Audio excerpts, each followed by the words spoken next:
नमस्कार दोस्तों, मैं मातंगी विष्णु आप सभी का स्वागत करती हूँ मेरे YouTube चैनल पर। दोस्तों, आज हम बात करने जा रहे हैं एक ऐसे चेहरे की जो हर फिल्म में होता था, लेकिन कभी पोस्टर पर नहीं, जो हंसाता था, रुलाता था, लेकिन कभी लाइमलाइट में नहीं आया।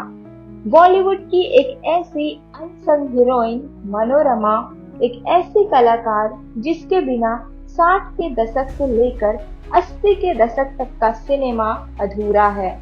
तो चलिए करते हैं एक जज्बाती सफर, जहां हंसी भी है, आंसू भी है और सिनेमा का असली रंग भी। मनोरमा का जन्म एक एंग्लो इंडियन परिवार में हुआ था। उनका असली नाम था एरिन इसा डैनियल्स। बचपन से ही उनमें कला थी, अभिनय और मिमिक्री का शौक था, लेकिन एंग्लो इंडियन होने के कारण उन्हें कभी अपनापन महसूस नहीं हुआ। न घर का ठौर मिला, न बाहर का। पर उनकी माँ ने उनके टैलेंट को पहचाना और उनका हौसला बन गई। छोटी उम्र में ही अभिनय की शुरुआत। मनोरमा ने बचपन में ही रंगमंच और थिएटर से अभिनय की शुरुआत की। स्टेज पर उनकी कॉमिक टाइमिंग और चेहरे के हाव भाव देखकर लोग तालियां बजाते थे।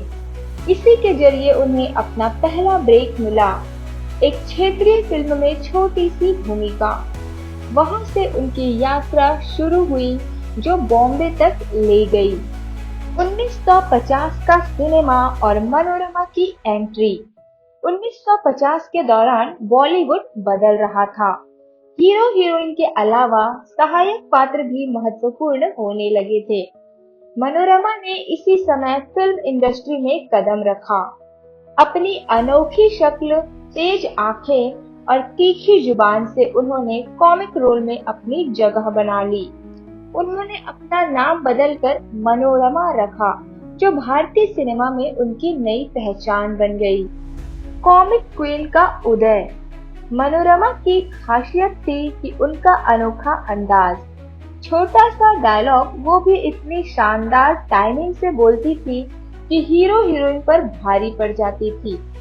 Half ticket, 10 lakh, Bombay to Goa, love in Tokyo, Seeta और गीता जैसी फिल्मों में उनका कॉमिक रिलीफ एकदम अलग ही स्तर का होता था। खलनायिका और नेगेटिव रोल्स में भी कमाल। सिर्फ कॉमेडी में ही नहीं, मनोरमा ने नकारात्मक भूमिकाएं भी की। दो कलियां में उनका चालाक और चालबाजी भरा रोल लोगों को आज भी याद है। वो एक ऐसी अभिनेत्री थी जिनकी आंखों और एक्सप्रेशन से किरदार जीवंत हो उठता था। हीरोइन नहीं, लेकिन हर फ्रेम की रानी। मनोरमा कभी हीरोइन नहीं बनी, पर उनके बिना दृश्य अधूरा लगता था। जब वो स्क्रीन पर आती थी, दर्शकों की नजरें उन पर टिक जाती थी।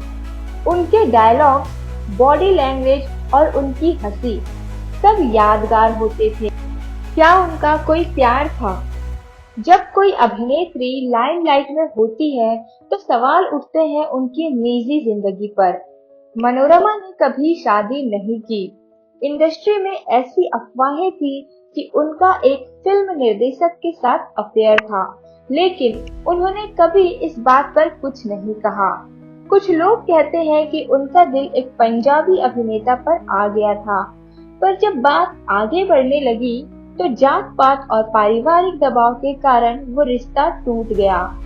उन्होंने अपने दर्द को कभी दुनिया के सामने नहीं लाया। फिल्मी दुनिया का धोखा और अकेलापन।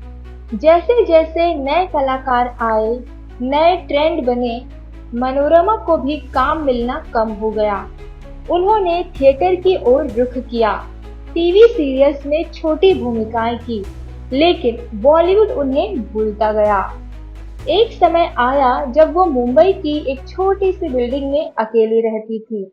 पड़ोसियों के अनुसार वो कभी-कभी पुरानी मैगजीन लेकर बैठ जाती थी और पुराने लम्हों को याद करती थी।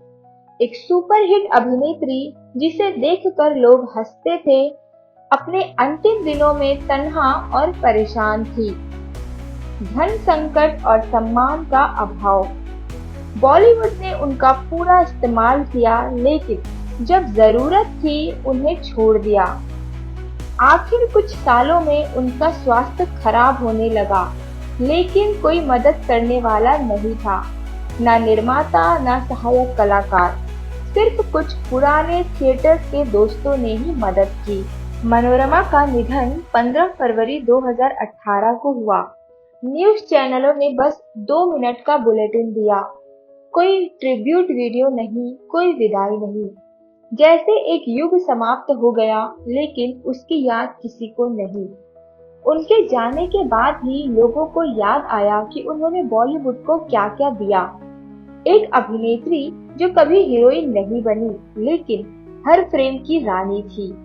सिनेमा में उनका योगदान। मनोरमा ने 160 से अधिक फिल्मों में काम किया, हर शैली में अपना टैलेंट दिखाया। कॉमेडी, नेगेटिव किरदार, कैरेक्टर रोल्स। वो एक प्रतीक थी उस दौर की जहां असली अभिनय होता था, जहां आंखों और हाव भाव से कहानियां बोली जाती थी। नाम नहीं, एहसास थी।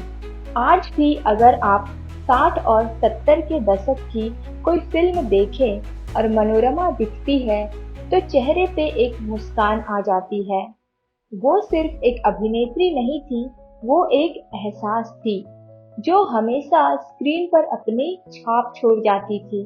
दोस्तों, बॉलीवुड में कई सितारे आए और चले गए, पर कुछ लोग होते हैं जो दिल में बस जाते हैं।